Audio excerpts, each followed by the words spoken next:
안녕하세요 여러분, 킵다이어트 전문가 김경미입니다. 오늘은 이 다이어트 보조제에 대한 이야기를 한번 해볼까 합니다.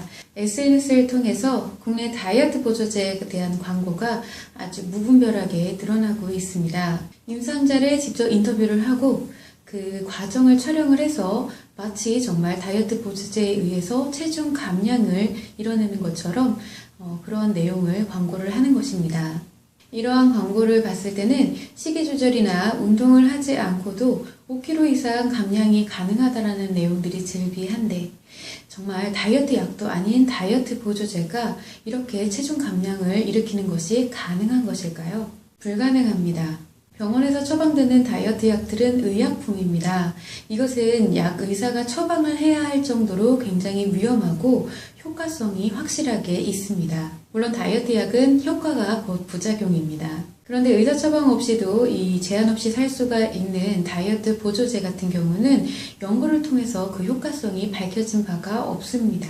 국내 다이어트 보조제 같은 경우는 의약품이 아닌 건강기능식품이라고 할 수가 있는데요. 대표 성분들을 보면 카테킨이나 가르시니아, 그리고 공액리놀레산, 아니면 키토산 등이 있는데 논문의 결과를 종합을 해보면 사실은 이러한 효과가 명확치가 않거나 아주 미미하다라고 결론이 나옵니다.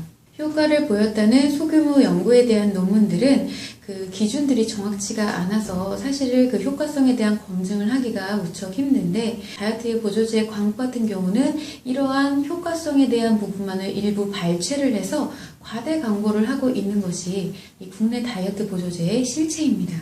국내가 아닌 해외에서 다이어트 보조제를 구입하는 경우도 있습니다.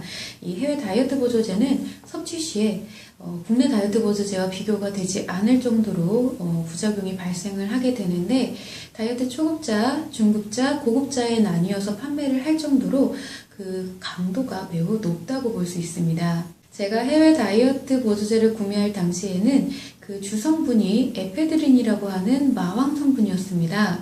이것은 심박수를 증가시켜서 대사율을 증진시키는 역할을 하는데 국내에서는 주로 한약, 다이어트 한약에서 처방을 많이 하게 됩니다. 그래서 해외 다이어트 보조제는 국내 다이어트 보조제와는 성분 자체가 조금 다른데 일시적으로 효과가 나타나는 듯도 보이지만 사실 마찬가지로 결국에는 보조제만 섭취했을 때는 효과성이 거의 없다고 볼 수 있습니다. 더군다나 해외 보조제의 경우 용법이나 용량에 대한 가이드가 정확하지 않기 때문에 이 과복용 시에는 자칫 사망에 이를 정도로 굉장히 위험하다고 할 수가 있습니다. 따라서 BMI 수치가 30이 넘어가는 비만 환자의 경우가 아니라면 이 다이어트 약이라던가 보조제의 사용은 왜곡된 미의 기준에 따른 그릇된 욕망이라고 밖에 볼 수가 없습니다. 우리는 다이어트를 하기에 앞서서 자신이 다이어트를 통해서 진정으로 얻고자 하는 바가 무엇인지 근본적으로 생각을 할 수 있어야 합니다. 또한 그것이 비단 외적인 부분이 변화한다고 해서 얻을 수 있는 것인지도 한번 고민을 해봐야 합니다. 그리고 무엇보다 중요한 것은 내가 오로지 외형의 변화만을 위해 노력했을 때 이 무너진 심리 문제가 심화가 되거나 아니면 회복하지 못한 심리에 의해서 요요현상과 그리고 다이어트의 연쇄에서 벗어날 수가 없다라는 점, 그것을 반드시 명심하셔야겠습니다.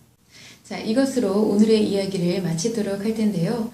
이러한 내용의 부가적인 정보나 자료를 더 알고 싶으시다면 한국심리교육원 카페나 아니면 킵다이어트 홈페이지에서 확인하실 수가 있습니다. 지금까지 들어주셔서 감사합니다.